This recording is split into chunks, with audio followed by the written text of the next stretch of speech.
buscando medidas que puedan darnos las soluciones que deseamos.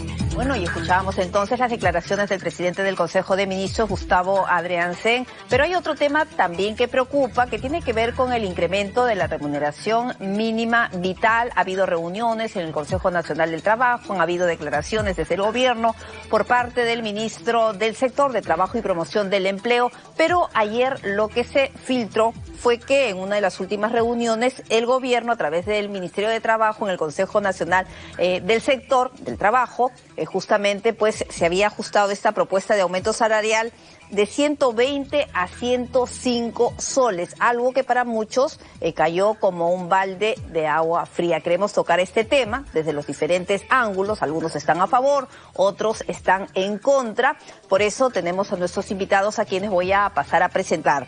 El señor Óscar Chávez Polo, el ex jefe del Instituto de Economía y Desarrollo Empresarial de la Cámara de Comercio de Lima, a quien por supuesto le damos la bienvenida, gracias por estar con nosotros. También estamos con Gustavo Minaya, quien es el secretario general adjunto de la CGTP, que ha estado, además hay que decirlo, en estas reuniones, y lo que se ha señalado es que algunos de los integrantes de los diferentes gremios abandonaron la reunión luego de conocer esta marcha atrás que hubo por parte de la propuesta del Ejecutivo. Y también está con nosotros Daniel Hermosa, presidente de la Asociación MIPES Unidas, ¿no? Como sabemos, las MIPES es muy importante porque es un motor de nuestra economía. Gran parte del desarrollo y del crecimiento se debe también a las MIPES. Pero vamos a comenzar con quien estuvo en la reunión el día de ayer, Gustavo Minaya, secretario general adjunto de la CGTP, para que nos cuente un poco qué es lo que ocurrió. Lo que ha dicho el ministro es que hay que poner paños fríos, hay que esperar finalmente el informe de esta comisión a quien se ha encargado todo el estudio, toda la evaluación para fijar este incremento. Primero que nada, muy buenas noches y agradeciendo la oportunidad que nos brindan en este prestigioso canal para poder informar al país los resultados de un encargo que se nos dio al Consejo Nacional del Trabajo, que es discutir el incremento de la remuneración mínima vital, que en este momento está en 1.025 soles, y de acuerdo a todos los estudios técnicos y a los analistas, nos señalan que es un monto que está lindando con la extrema pobreza de nuestro país. Extrema pobreza que, si usted le quita de ese 1.025, el 13% de pensiones, que muchas veces lo cobra y muchas veces se pierde, 800 soles. Está 890 soles efectivo que lleva el trabajador, hombre o mujer, a su hogar para poder atender las necesidades básicas de su familia. Ahora, ¿qué pasó en la reunión? ¿Se esperaba que haya ese retroceso por parte del Ejecutivo? Habíamos avanzado de manera positiva desde el 3 de septiembre que se instaló la comisión. Incluso el sector gobierno presentó su propuesta, que llegó primero a 105 soles de incremento. Luego, positivamente vimos que lo subió a 120, ¿no? Pero en esta última reunión del día de ayer, lamentablemente, retrocede el sector gobierno y nuevamente regresa a la cifra de 105 soles. De manera antitécnica, tenemos que decirlo, porque no ha presentado sustento de ese retroceso. Y con ese incremento de aprobarse, porque todavía todo está en conversación, se llegaría al los 1.130, ¿no? Soles. 1.130, que incluso con los 1.120, con los 120 adicionales, que serían 1.145, tampoco se superaría la franja de la extrema pobreza. Mire usted, estamos discutiendo en este país cómo sacamos de a los trabajadores de la extrema pobreza, o sea, un sueldo que prácticamente es un sueldo de mendicidad. Perdóneme usted para decirlo, ¿no? Ahora, ¿cuál sería el impacto que podría tener un incremento de sueldo de la remuneración mínima vital en ese nivel? Bueno, buenas noches. Gracias por la invitación. Comentar que también estuve participando en la mesa y lo que yo observé fue que el Ministerio de Trabajo hizo su propuesta técnica, más elaborada que las anteriores, con datos actualizados. Creo que el tema central para todos sus televidentes, existe una fórmula desde el año 2007 que tiene dos componentes, y con base a estos dos componentes se va determinando la remuneración mínima vital. ¿Estos dos componentes de qué tratan? Uno es la inflación, que busca proteger el poder adquisitivo de los trabajadores, y el otro se llama la productividad total de factores, que significa si la economía es más eficiente, si la empresa es más eficiente, no necesariamente el trabajador, si la empresa es más eficiente y más competitiva, Entonces también se le incrementa el sueldo al trabajador por dos razones, por inflación y por productividad. ¿Qué es lo que ha pasado? Que la inflación como dato se tiene. El de la productividad es el dato que se ha estado calculando. Y la presentación que ha hecho el equipo del Ministerio de Trabajo el día de ayer, no vamos a hablar de tecnicismos, pero es lo que le resulta de aplicar la ecuación. Okay. Y resulta ese monto menor al que anteriormente, claro, sumándolos. Ahora, ¿qué es lo que ocurre? ¿Por qué cambió, no? ¿Y por qué primero se planteaba los 120 y luego se pasó a los 105? El Ministerio ha querido dar su propuesta desde un comienzo sin estar seguro de los cálculos, pero permíteme aclarar esto. La productividad, que es el segundo factor determinante de la remuneración mínima vital, está cayendo 4 años consecutivos. Lo dice y un paréntesis, a pesar de los números, porque el gobierno dice pues que la economía ha crecido, que ya ha quedado atrás la recesión. El Consejo Fiscal, el Marco Macroeconómico Multianual, organismos internacionales hacen el cálculo del segundo componente de la fórmula, no del primero. La inflación no, sino la productividad. Y esa es negativa. Y eso resta a la inflación. Y ahora, ¿por qué el sector empresarial no presentó su propuesta? Bueno, eso es lo que se señala en los medios. Sí, el sector empresarial lo que ha hecho es tomar esta fórmula aprobada en el 2007, calcularla del 2007 al 2023, y cuando uno aplica la fórmula, resulta que la remuneración mínima vital está por encima de lo que recomienda la fórmula aprobada el 2007. La remuneración actual. Exactamente. La que fue aprobada en el 2022 durante el gobierno de Pedro Castillo. Claro, ese está... Según esa fórmula, no debería haber aumento. Y por esa razón, la razón no presentaron técnica la de la fórmula, la respuesta del sector empresarial es las consecuencias. Se citó las consecuencias. La remuneración mínima vital no puede aumentar, no hay aumento. ¿Por qué razón? Por todos los impactos que puede generar, acá estamos como un representante de las MIPES, en las microempresas y en el empleo juvenil, que son los de menor productividad casualmente. Ahora, vamos a hablar justamente con el señor Daniel Hermosa, quien es representante de las MIPES, que es MIPES Unidas. ¿Cuántas MIPES resultarían golpeadas o beneficiadas con este posible incremento? A ver, porque todavía no hay nada, ¿no? En principio, gracias por la invitación. Buenas noches. Bueno, el problema es que desde que se anunció la discusión de la remuneración mínimo vital, ya comenzó los empresarios de nuestro sector a calcular más o menos, especular, mejor dicho, cuánto podría subir la remuneración mínima vital. Y eso ha producido una, suspensión de la contratación de nuevo personal. Porque obviamente hay que esperar el monto, ¿cierto? No sabemos si va a ser una... Porque además, sí hay que explicarlo y hay que recordar, el incremento no solamente es del sueldo en sí, sino que genera otros gastos, por ejemplo, gratificación, CTS... Efectivamente. Vacaciones, ¿no? Efectivamente. Y entonces, frente a una campaña navideña, porque las dos anteriores no han sido muy buenas, no tener la posibilidad de poder contratar personal por esta inestabilidad que se genera este debate, que es necesario, que es indispensable, y con todos los argumentos que han dado los compañeros aquí presentes, es cierto, ¿no? Ambas posiciones, debemos entender que solamente este debate ya está desmotivando la contratación. Y una de las cosas que nosotros hemos demandado al gobierno, no ahora, sino desde siempre, desde que ha empezado este debate, es la necesidad de que entiendan de que la MIPE son empresas, primero, familiares. En consecuencia, cualquier impacto también obviamente beneficia a las MIPES, pero no estamos en condiciones de poder asumir la responsabilidad de poder incrementar el sueldo en niveles como el que se están conversando acá, 120 o 105 soles, que es lo que se ha propuesto. Nosotros no estamos en contra en sí como concepto. Puede parecer poco, ¿no? E insuficiente, pero sí tendría un impacto en ese sector. Desmotiva la contratación, Eventualmente una MIPE que no puede afrontar, digamos, estos costos fijos, porque son costos fijos que se tienen que trasladar al precio, ¿cierto? Y en este momento no hay consumo. ¿Cómo puedo yo subir el precio para poder compensar este costo fijo que va a impactar en mi planilla? Entonces, ¿qué va a suceder? Que voy a tener que pasar gente de planilla probablemente a otras modalidades de contratación. Y se va a motivar un poco lo que significa la informalidad, ¿cierto? Que ya está superando el 70% de nuestra Es un tema economía, demasiado delicado, ¿cierto? Porque fíjate, solo el debate ya está trayendo un freno en las contrataciones. Sensible, ¿no? Y estamos ante la campaña navideña que, caramba, es un tema que nos preocupa. Debería servir, ¿no?, para impulsar y también para contratar a más personal. Ahora, señor Minaya, ustedes hablaban inicialmente, ¿no?, el tema de la extrema pobreza, el tema de la canasta básica familiar, que es de 1.700 y un poco más. Ahora, para ustedes, ¿cuál debería ser el nivel de este sueldo mínimo? Porque inicialmente ustedes planteaban 1.500 soles. Correcto. A ver, estando 2-1, 2 en contra del incremento y uno que estamos tratando de impulsar, empezó, ¿no? Vamos a tratar de ser, a ver, un poco... Usted empezó, por eso sería Entonces, la ventaja. Mire, se ha dicho que hay una fórmula del año 2007. Esa fórmula está incompleta.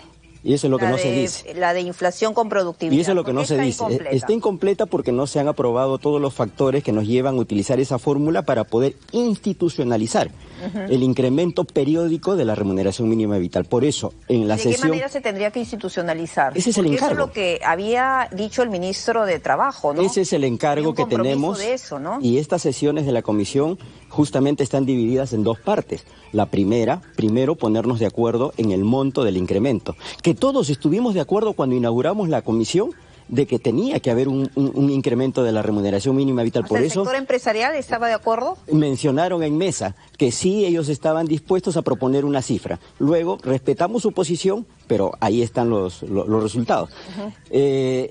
Nunca, desde el 2007 que se aprobó esa fórmula, usted lo puede recordar, se ha aplicado esa fórmula. ¿Por qué? Porque está incompleta. Y es por eso que el encargo número 2 del Pleno del Consejo y del país es que nos pongamos de acuerdo en todos los parámetros para poder aplicar la fórmula que pueda institucionalizar la remuneración mínima vital. ¿Qué elemento? ¿Qué faltaría para ponernos de acuerdo en factores estadísticos de la macroeconomía, etcétera, para poder tener ya una fórmula totalmente institucionalizada y legalizada para llevarnos cada año a evaluar el incremento de la remuneración mínima vital? También han puesto sobre la balanza el tema de lo que podría traer el impacto negativo, por ejemplo, que ya está trayendo en este sector que es tan importante como la por supuesto, mire, la CGTP ha dicho permanentemente que es respetuosa siempre de la inversión privada. Porque podría aumentar la informalidad. Exacto, y nosotros pugnamos porque se fortalezca al sector de MIPES, ¿no? Porque son en este momento el motor también del desarrollo del país. Así es. Pero fíjese usted, el tema remunerativo no es un problema principal y no ha sido traído en mesa como un problema principal para poder impedir el incremento de la remuneración mínima vital. Yo diría más bien que el incremento de una remuneración, sea en el sueldo mínimo vital o sea a través de otros procesos de negociación colectiva en otros sectores, ayudan a dinamizar la economía, lo que va a ayudar también a poder invertir en la compra de productos de las pequeñas y microempresas. Pero ¿qué es lo que necesitan además del impulso económico las pequeñas y microempresas? Necesitan en este momento seguridad. ¿Cuántas pequeñas y microempresas están siendo hostilizadas por la violencia, por las extorsiones, también una paralización, por el sicariato, por las amenazas? Así es. Y señor Chávez, ¿qué opina de esta fórmula que según el señor Minaya estaría incompleta? De acuerdo, pero dése cuenta este planteamiento del gobierno, ¿no? Primero aumentan el sueldo y después ven la fórmula, ¿no? Entonces, pero si estamos diciendo que el aumento de la RMB genera consecuencias, impactos en la economía, y eso lo sabemos los técnicos, digamos, entonces primero se debió fijar lo más importante, ¿no? Para no impactar negativamente, porque se llegan con propuestas, cada una respetable, pero existe una fórmula que es correcto, no se aplica, pero cuando la aplicas, resultan estos casos de diferenciación en la remuneración, de que el nivel está demasiado elevado y que otro debería ser el nivel que corresponda, ¿no? Entonces, ahora, ¿cree que eso se va a mantener el tema politizado como siempre ha sido?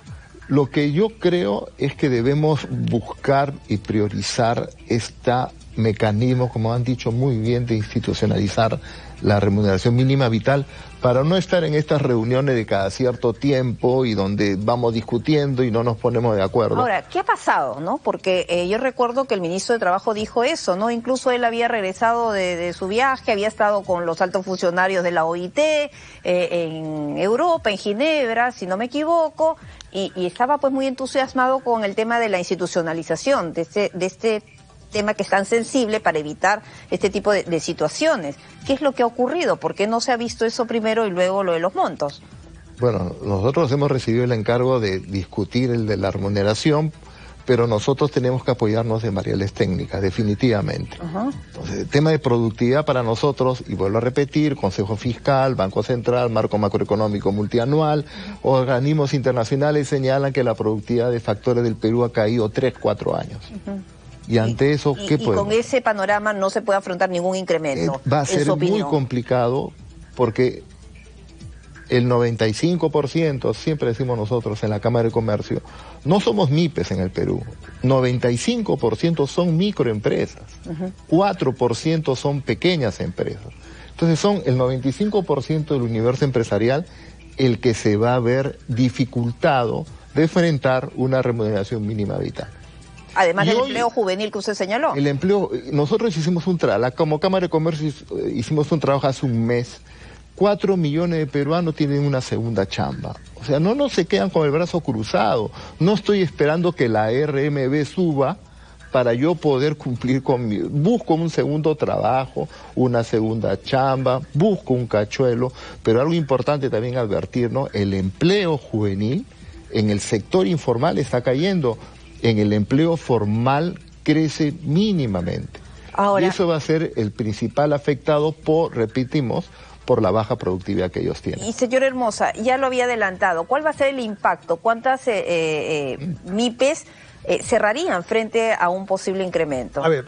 Porque hay diferentes cifras, ¿no? Dependiendo de las asociaciones. A ver, nosotros estamos convencidos que no va a haber cierre de MIPES. O sea, no es que si sube el mínimo vital va a cerrar. El impacto va a ser en el empleo. El tema de la informalidad. Simple y llanamente vamos a cambiar de modalidades de contratación porque no vamos a poder sostener la remuneración, ¿correcto? En segundo lugar, va a ser muy difícil recuperar el 1.200.000 puestos de trabajo que teníamos la obligación como empresarios de generar en los 4 últimos años y no hemos podido, porque como todo el mundo sabe, para que el empleo crezca tenemos que crecer al 5% anual y no hemos crecido el 5% anual. Y además en esta situación, en este contexto tan complicado de inseguridad, de extorsiones, ustedes son víctimas también de... Ahora mira, a propósito de las extorsiones, ¿no? 52% de los empresarios encuestados de nuestro sector señalan de que ya los consumidores no quieren ir a consumir a los restaurantes o ir a comprar porque tienen temor de enfrentarse a estar en una circunstancia de un asalto y poder ser heridos, ¿no? Entonces, ese temor desmotiva el consumo. Entonces, el Estado no está haciendo lo que debe hacer. Son varios factores, además de cuántos son víctimas de los extorsionadores. El crédito gota a gota y todo esto. Además de los préstamos, ¿no? Yo quiero hacer un par de reflexiones. La predictibilidad que se está conversando acá es necesaria para cualquier tipo de inversión, ya sea gran inversión o pequeña inversión. No somos un país que tengamos predictibilidad. Por ejemplo, el impuesto selectivo al consumo que se supone es responsabilidad hoy, de acuerdo a una delegación del Congreso al Ejecutivo para fijar el selectivo al consumo, hoy día el congresista Elvis Vergara ha presentado un proyecto de ley subiéndolo, olvidándose que ellos delegaron la función al Ejecutivo. Entonces, ese tipo de cosas es la que desmotiva. Hoy día necesitamos predictibilidad en el mínimo vital. No puede ser que todos los años estemos discutiendo algo que debería ser eminentemente técnico, ¿cierto? Y obviamente oportuno, porque eso es algo que tenemos que considerar. Ahora, a propósito de la inseguridad y también a propósito del tema de la remuneración mínima vital, ustedes están anunciando una paralización.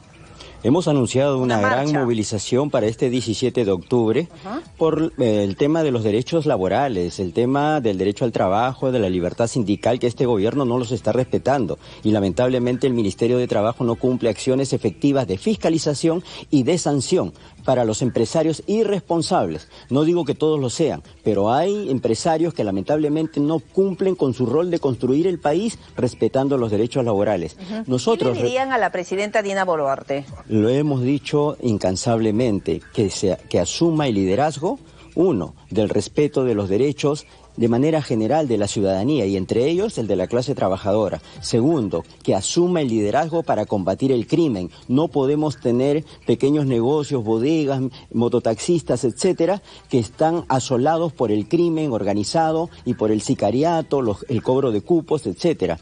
El mayor problema que hemos identificado, porque nuestra propuesta establecida en el Consejo Nacional del Trabajo es una propuesta eminentemente técnica, preparada por especialistas nada menos que por el doctor Fernando Cuadros y su equipo de trabajo, que es economista de la Universidad del Pacífico y además ha sido viceministro del Empleo, ¿no?, en el Ministerio de Trabajo. Entonces, nuestra propuesta es eminentemente técnica y hemos dejado sobre la mesa el monto de 330 soles como incremento de la remuneración mínima vital. ¿Y esto para qué? Para salir de la extrema pobreza. No podemos tener a trabajadores que con la justa pueden alimentar a sus hijos y después ¿cómo están los otros gastos? Educación, salud, vestimenta. Ahora, pero 330 soles no creo que lo van a aceptar ahí. Seguramente todo es conversable. Hay que recordar, ¿no? Porque en el 2022 el incremento fue de 95 soles. Como le señalaba, la propuesta es eminentemente técnica. No es que a Gustavo Minaya se le ocurre proponer una cifra aleatoria. Es justamente con las corridas, estadísticas, de números, ¿no? En donde hemos aplicado, como dice mi estimado amigo, que también ha participado en el diálogo, las fórmulas estadísticas, hemos aplicado los índices de productividad, de inflación. Ahora, claro, como la fórmula del 2007 no está completa, cada uno interpreta de acuerdo a su criterio. Por eso hubiera sido mucho mejor empezar por ese tema y luego verlo. Ahora, es cierto también que ese criterio no está muy desfasado, porque nosotros nos ceñimos estrictamente de las estadísticas propias que el propio Estado peruano ha ido publicando año a año. Claro. El señor puede dar fe, lo hemos mostrado públicamente y lo hemos puesto sobre la mesa. Lo que sí nos extraña es que la mala fe del gobierno, la mala fe del Ministerio de Trabajo... ¿En qué sentido mala fe? De haber retrocedido, porque en una conversación, en un diálogo positivo, no se puede estar retrocediendo. Si ya estás avanzando, el retroceso es una falta de respeto. O de repente volverá a retroceder, porque lo que ha dicho el ministro es que hay que esperar el informe, ¿no? Es que el retroceso es una falta de respeto a tus interlocutores, porque ya tanto en el sector empresarial como en el sector de los trabajadores genera una expectativa. Bueno, por un lado expectativas y por otro lado también preocupación. Claro, ¿no? Seguramente, ¿no? Pero bueno, permítanme, los empresarios, creo que hay que tener un poco de reflexión, porque si tenemos a trabajadores que están en la línea de la extrema pobreza, que con la justa pueden tener una canasta de alimentos y más nada, o sea, eso queremos tener en nuestro país. Ahora, ¿y Caminamos a la OCDE, permítame solamente terminar, caminamos a la OCDE, que son el club de los países súper desarrollados, con este tipo de empleo en nuestro país. Ahora, lo que justamente quería consultarle, ¿qué porcentaje de los trabajadores aquí en nuestro país reciben una remuneración mínima vital? Dentro del sector formal, sí, entendemos alrededor del 12%. 12% de 4 millones es el número de trabajadores formales que reciben la remuneración mínima vital, ¿no? Pero en el lado informal tenemos bastantes trabajadores, millones de trabajadores que lo toman como referencia también, ¿no? Entonces, tiene un impacto indirecto en el lado informal. Ahora, si hablamos de negocios informales, ¿no?, que son alrededor de 5 millones, dejando de lado los que se dedican al agro, que está en la parte interna del Perú. 5 millones de negocios informales que también generan empleo y que también toman como referencia esa remuneración. Sueldo mínimo, aunque algunos les pagan menos, ¿no? Como pero es una referencia, digamos. Entonces, a ese negocio informal también lo vamos a golpear. Indirectamente lo vamos a golpear. ¿Por qué? Porque se le va a incrementar los costos. Permítame un detalle más que a veces no se comenta, ¿no? Si decimos que 1 millón de microempresas formales acceden al financiamiento, también las microempresas informales acceden al financiamiento formal. ¿No? O sea, el mismo número de microempresas informales y formales acceden al crédito. La diferencia en dónde está, en que al ser informal se le cobra una mayor tasa, se le presta un menor monto. O en todo caso ven otros caminos y van y caen en el gota a gota. Sí, pero tienen acceso a través de las pero microfinancieras. la tasa es más alta, ¿no? Claro. Ahora, pero estas microempresas tienen costos fijos también, de endeudamiento, de crédito bancario. Entonces, un crédito más, que es un costo financiero, más un costo salarial mayor, estamos ahorcando a la microempresa. Claro, pero también, y tomar en cuenta lo que dijo la presidenta Dina Boluarte, y eso generó expectativa, ¿no? Lo dijo en su discurso, en esos días se habló pues de que había un crecimiento de la economía y que eso de cierta manera justificaba el tema de este incremento. ¿Cree que y le pregunté eso hace algún momento, ¿cree que se vuelva a politizar este tema? Bueno, tomando en cuenta como han hecho otros presidentes que aprovechando coyunturas difíciles, baja popularidad, sacan esto bajo la manga. Bueno, no solamente en el Perú, conversa con otros países y al final termina siendo el presidente o la presidenta la que da la remuneración, da el incremento de la RMB, ¿no? Pero aquí yo quisiera precisar algo, ¿no? Queremos mejores remuneraciones todos, ¿ah? Hay que elevar la productividad, entonces. Pues. Pensemos en elevar la productividad, pensemos en esa agenda para incrementar la productividad. Pero eso en el país. tiene que ver con otros factores, Eso ¿no? tiene que ver, por ejemplo, con el Plan Nacional de Competitividad y Productividad, que hasta ahora lo esperábamos para 28 de julio, estamos en octubre. ¿Y eso de quién depende? ¿Del gobierno, Ejecutivo? Del mismo Ejecutivo, ¿no? Hay que mejorar ahí la no productividad. Es nada de Congreso, de leyes, nada. Ahí debemos apuntar ahí, porque si estamos diciendo que la remuneración mínima y de los trabajadores en general depende de la inflación y la productividad, vamos mejorando la productividad porque en los últimos 4 años ha sido negativa. Ahora, y hablando justamente sobre el paro, ¿no? Del próximo 10 de octubre, ya iba a decir 10 de noviembre, 10 de octubre, ¿cómo los va a afectar a ustedes? Porque ahora se están sumando diversos sectores, no solamente transportistas, algunos han dicho que no, pero otros que sí, y también bodegueros y otros empresarios pequeños, básicamente, que están siendo víctimas de la extorsión. Bueno, hay un temor generalizado en todos los sectores, ¿no? Hemos estado la semana pasada en una reunión en el Congreso con el viceministro de Orden Interno, promovido por la congresista Muruza, ha estado farmacias, panaderías, bodegas, ¿no? Y han expresado el gran malestar que tienen y por supuesto han realizado propuestas. Ahora, una paralización en gente que vive el día a día es complicado, pero tengan la seguridad que el apoyo a las paralizaciones para llamar la atención al gobierno por lo menos va a ser moral, porque es bien complicado que una bodega, que la situación que se encuentra en este momento, pueda parar de dejar de vender para poder sumarse a una... Van a ir algunos representantes seguramente, pero no va a ser la masa que nos gustaría que fuera, considerando que en el Perú pues hay casi 500.000 de bodegas, ¿no? Entonces, ¿te imaginas movilizar 500.000 de...? ¿La declaratoria de emergencia no están viendo que esté funcionando o hay que tener paciencia? Una de las cosas que hemos observado en el diálogo que hemos tenido con dirigentes regionales es que cuando aquí viene esta presión de declaratorias de emergencia, comienza a incrementarse la delincuencia en provincia, ¿no? Justamente como el efecto globo, ¿no? Como en la época del narcotráfico. Sí, pero ya antes era pues de San Martín se iban a Caraballo, de Caraballo se iban a San Borja. No, ahora se están yendo a provincia. Las bandas delincuenciales están haciendo turismo delincuencial. Vamos a conversar. Se están yendo a provincias y ya estaba, hay que decirlo, mal, ¿no? Pero ese efecto ya está trasladándose más lejos que Lima. Entonces, por ejemplo, Huancayo, como Ica, como la zona de Huacho, un poco más allá, se están yendo a las bandas a hacer las extorsiones. Claro, vienen a Lima y de ahí se van a trabajar a provincia y luego regresan con lo que recaudan. Ahora, señor Minaya, en cuanto a lo de la paralización, usted ya ha anunciado una que va a ser la CGTP, pero a nivel de los transportistas, a nivel de esta temática de las extorsiones, el sicariato, ¿cuál va a ser su posición? Nosotros en la CGTP nos hemos solidarizado con el llamado que ha hecho el sector transportes, los empresarios, los trabajadores y trabajadoras del sector transporte, como llamado de atención al país, y han paralizado, ¿no? Todo un día el movimiento aquí en la ciudad de Lima. Y ojo, han pedido de que se derogue la ley 32-108, que le están llamando a la ley de la impunidad y en pro de la delincuencia. El Congreso, ¿dónde está para poder acoger el llamado de este sector tan importante? Sobre el terrorismo urbano. Exacto. Y la ley del terrorismo urbano, que en la práctica quiere satanizar hasta las protestas sociales. O sea, ¿dónde estamos? Pero aquí permítame una precisión. De la población económicamente activa, que en este momento, de acuerdo al Instituto Nacional de Estadística, está en 17 millones de habitantes, 6,5 millones, ¿no?, se van a beneficiar con el incremento de la remuneración mínima vital que están en el sector privado, dentro de ellos las pequeñas y microempresas. Pero también están las medianas y grandes empresas. Sector agroindustria, sector vigilancia privada, sector mantenimiento, sector textil y confecciones, entre muchos otros.